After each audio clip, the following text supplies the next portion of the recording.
Hello mga ka-calation, first time nating mag-bake na yun. Ayan, chiffon cake ng unang naisipan kong gawin. Kaya, hello everyone sa mga first timer dyan na mahirapan magbate. I mean mag-separate ng yellow egg sa white egg. Ito na po yun. Kung nahirapan tayo, kailangan mo ng tulong. Ayan si ate. O yan, tumulong sa akin kasi hindi ako marunong talaga. So, kailangan mag-practice tayo mga plano, but first time. So, yan ay based lamang sa YouTube na napanood ko. Pinagaya-gaya ko lang. So, ayan na nga. Binubukod-bukod din natin yung mga iklog. Pagkatapos ay ilipat na natin yung mga yellow eggs sa isang bowl na kung saan ay babatiin ng bongga. Kaya nakos-nakos na mga akla. Magaling tayo dyan mga akla. Ayan, habang pinapati natin yung galagay tayo ng isang cup ng vegetable oil. Vegetable, ano ba yun? At naman malakla, ilagay natin ang 1 tablespoon ng vanilla. At ilagay naman natin yung ating fresh milk. Ay, di pala ito fresh milk. Ang lagay po natin ay evaporated milk. Dapat fresh milk to siya. So yun mo nakita ko. So wala na akong much for. No trace na po tayo mga aplano.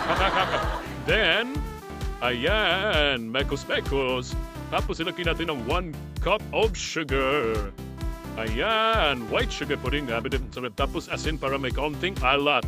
Alot, tapos naman ay ilagay natin ang ating flour. Cake flour. Ayan. Kailangan ni sanglain. Sanglain? Ano ba ito? Ayan, ilagay natin sa sangkaran para walang buo-buo. Pinong-pino dapat ang ating harina. Harina. Ayan. O diba, mukha ng pulbot. Tapos ay mekos-nekos na naman tayo ulit. Kailangan mo lang buo-buo. Kaya habang nilalagay natin, dapat natin ihalo. Parang wala ngang buo-buo. Ginagay na pala natin dyan ang ating baking soda para umalsa. Ayan, mekos. Ayan. Perfect. At yan, set aside natin mga akla dahil gagawin natin at gagalawin natin ang white egg naman dahil gagawa tayo ng cream, whipped cream. Ayan, lagyan natin ng white egg then lagyan natin ng cream of tartar.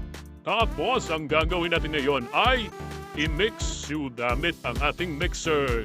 Ayan, kailangan malakas ang ikot para mahalo lahat.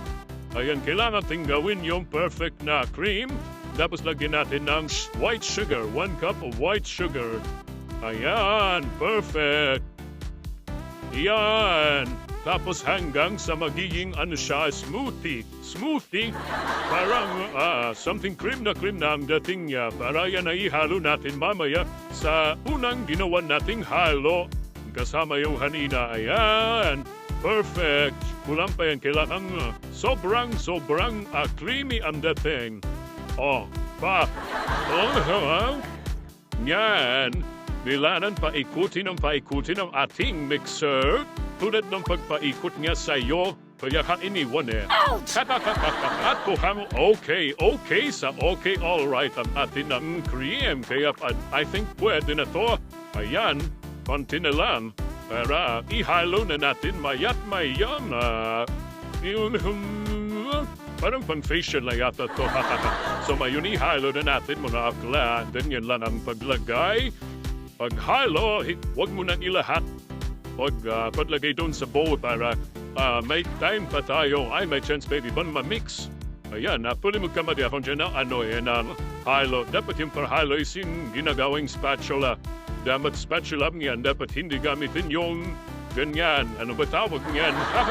Ayan, spatula dapat ang gagamitin nating panghalo para hindi magkaroon na parang yung cream lang ay still floppy. Floppy pa tawag doon. Basta yung kasi yung target natin sa chiffon. Ayan, perfect. So yan, ilipat natin sa pan kung saan yun yung lagayan natin ng ating cake. So good luck talaga kung tutubot at ito diba?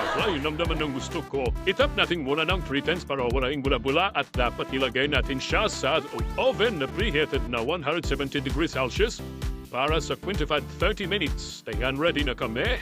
Ito na nga yung usap mga akla. Perfect! Thank you so much for watching. Thank you, Akla Nation. Bye!